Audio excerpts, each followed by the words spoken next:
पप्पू का टैग लगाने वाले संभल जाइए।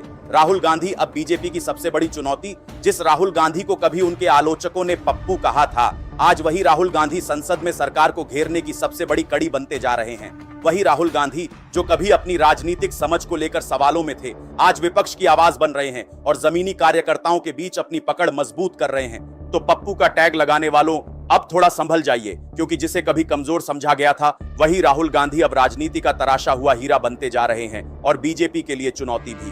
नमस्कार, मैं हूं आशुतोष और आप देख रहे हैं राजधानी तक। लेकिन आखिर राहुल गांधी में ऐसा क्या बदल गया? क्योंकि एक वक्त था जब 2019 में अमेठी की हार के बाद उनके राजनीतिक भविष्य पर ही सवाल उठने लगे थे। लेकिन 2024 आया और कहानी बदल गई। राहुल गांधी रायबरेली और वायनाड दोनों सीटों से जीते और बाद में रायबरेली को अपनी सीट चुना। आज वह लोकसभा में विपक्ष के नेता हैं, यानी जिस नेता की नेतृत्व क्षमता पर सवाल उठते थे, वही अब संसद में विपक्ष का सबसे बड़ा चेहरा है।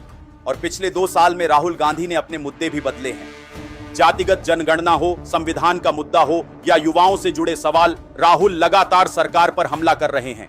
लोकसभा में विपक्ष के नेता के तौर पर उनकी भूमिका ने उन्हें राष्ट्रीय राजनीति के केंद्र में ला दिया है। लेकिन बीजेपी अब भी राहुल गांधी के खिलाफ पुराने नैरेटिव को छोड़ने के मूड में नहीं है। हाल ही में उत्तर प्रदेश के मंत्री AK शर्मा ने फिर राहुल गांधी पर पप्पू वाला तंज कसा। यानी बीजेपी की नजर में राहुल गांधी की कमजोरी अभी भी उनका बड़ा राजनीतिक हथियार है। लेकिन असली सवाल ये है, क्या जनता भी अब राहुल गांधी को उसी नजर से देखती है? क्योंकि भारत जोड़ो यात्रा से लेकर नेता प्रतिपक्ष बनने तक राहुल गांधी की राजनीतिक यात्रा में बड़ा बदलाव दिखाई देता है। अब वह सिर्फ कांग्रेस के नेता नहीं हैं, वह विपक्षी राजनीति के सबसे प्रमुख चेहरों में शामिल हैं। और यहीं से 2029 का सवाल पैदा होता है। क्या राहुल गांधी अब सिर्फ मोदी सरकार को चुनौती देने के लिए राजनीति कर रहे हैं या खुद को प्रधानमंत्री पद के लिए भी तैयार कर रहे हैं? इसका जवाब अभी राहुल गांधी ने खुद नहीं दिया है। लेकिन राजनीति में कई बार नेता की घोषणा से पहले उसकी तैयारी दिखाई देने लगती है और राहुल गांधी की राजनीति में यह बदलाव अब साफ दिखाई दे रहा है।